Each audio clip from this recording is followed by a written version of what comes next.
Hi guys, how's it going on? Thanks for visiting Mabu College. I'm Mabu Nakagawa. Today I'm gonna be talking about something very serious. You know what? It's about politics.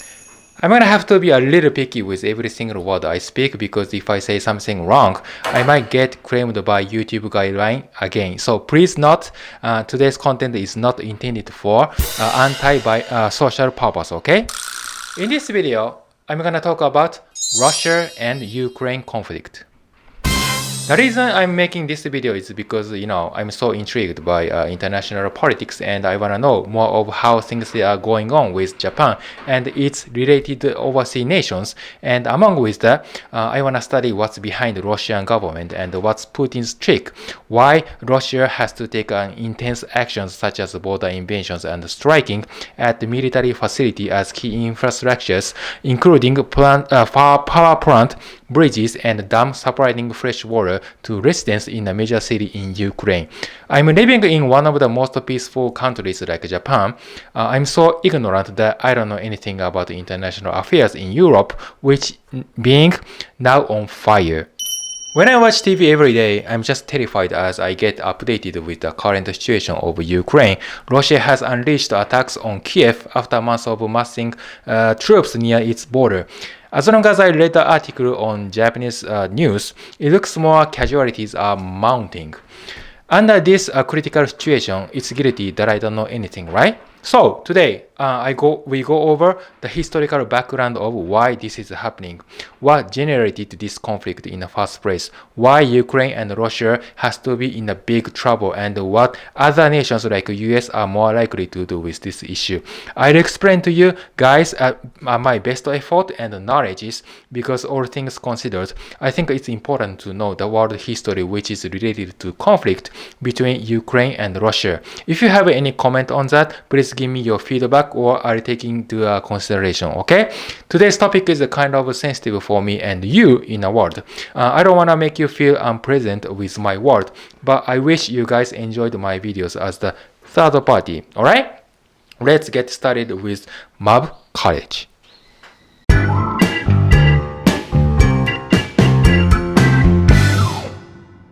When I watch TV, everyone's saying Russia is bad.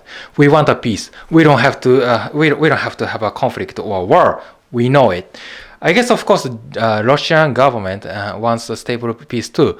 They don't want to have a war either. But let's put your emotion or your opinion aside for now. I'm telling you from the historical background that this has been still ongoing war since U.S.-Soviet Cold War ended in 1989.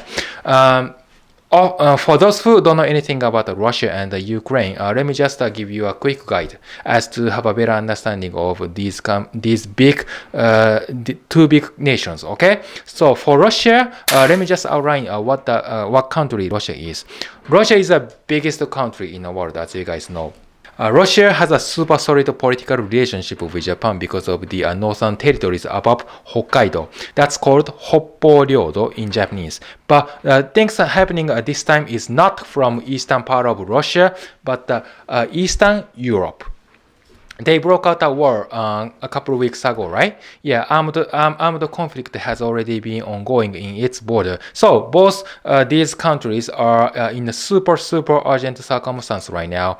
Ukraine is considering talks with Russia, but Putin never listens to it if Ukraine declines Russia's negotiations because the Ukraine's proposal is a piece of crap for Putin. Putin made an important official announcement to citizens in Ukraine. He meant he wanted to message something important for them. What is it?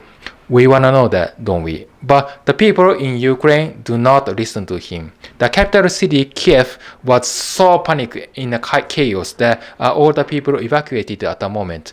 They were so panicked, escaped, ran far away from the battlefield in the border. That's what's happening as of today.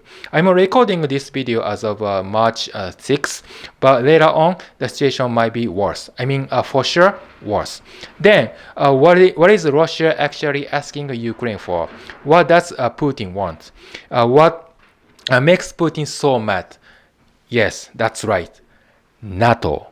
NATO. What the hell is NATO? Okay, you guys go ahead and then answer me. Do you know what it is? If you can answer North Atlantic Treaty Organization, you don't have to watch my video anymore. Because you must be so intelligent and or political geek. Basically, you don't want to memorize the term. It's out of point. That's not what I meant to you. Okay? So this time, what matters is that what NATO means Russia. Yeah, in order to make you understand what that means, you must know the Cold War era with the US and the Soviet after World War II. US and the Soviet were two leading countries in the world. The Warsaw Pact was created in reaction to the integration of West Germany into NATO.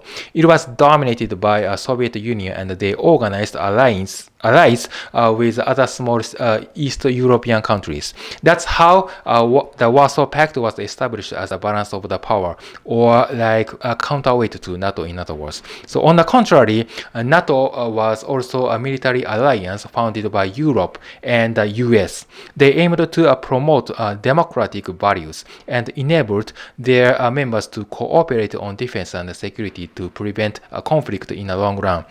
Afterwards, in 1991, as you guys know, the Soviet Union collapsed and they were gone forever. They were no longer the biggest competitor of the United States, right? That sounds great for NATO, right? NATO should be so happy for the outcomes. There shouldn't have been any political concerns about the Warsaw Pact was dissolved completely many decades ago. However, NATO didn't stop moving forward. You know what? They didn't get easy going on Soviet Union. Here is a deal. So what happened was that after the Cold War ended in 1989, NATO expanded their territories. They enlarged. Russia was surrounded by NATO allies, which includes the Baltic state, composed of Estonia, Latvia, Lithuania, plus Romania and Bulgaria. Russia has been so concerned about these countries joining NATO. The Putin administration doesn't feel comfortable about that. Of course, Russia is not happy for them. You know why Russia is so obsessed about their alliance so much? Yeah, because Russia is too cold and too vast. Because geographically, Russia is too cold throughout the year. They want a port in the south. It's quite impossible to do import and export business up north of Russia. So they wanted to expand their territory to the warmer southern continent at any cost, although Japan is surrounded by ocean. So we have a less potential risk to be invaded by overseas nations such as China, Korea, North Korea, and Russia as well. And we have too many ports as well. It's not a big deal with us, okay? Not a big problem. The argument over the controversial topics we are looking at in this video is national land. Russia is already a big country, isn't it? Do you guys think it's great to have a big country like Russia, America, and China? For my personal opinion, I think a big country is all great. Yes, impressive. But in terms of crime prevention, it's quite hard work to control and regulate security maintenance for the entire land nationwide, Think about this. You have a big house, okay? You own a big mansion like millions of dollars of palace. If your security system is not good, the invader might get into your house and steal your jewelry. You have to install many security cameras and monitor your whole facility 24 hours a year. That's incredibly expensive to keep paying. If you live there alone, that's dangerous, right? Yeah, you don't know who is coming, where someone is coming from, and you don't know how. In terms of national defense, Russia is something like that. It's very stressful and painful sometimes. When they sense something bad getting close to them, they have to shut down all the facilities immediately.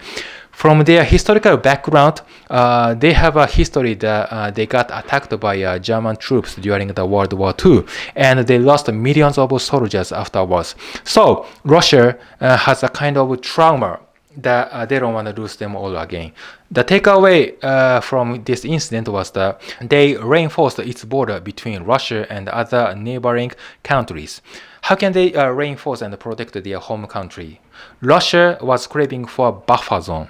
I mean, even now, you know what a buffer zone means? Buffer zone is a neutral area between two hostile countries to prevent a sudden aggressive attack like an invasion of Germany. That's called German-Soviet War in 1940, for example. So, like this time, when your enemy attacks you, it alarms you. You are going to have to evacuate right away from the targeted cities because you don't want to die, of course.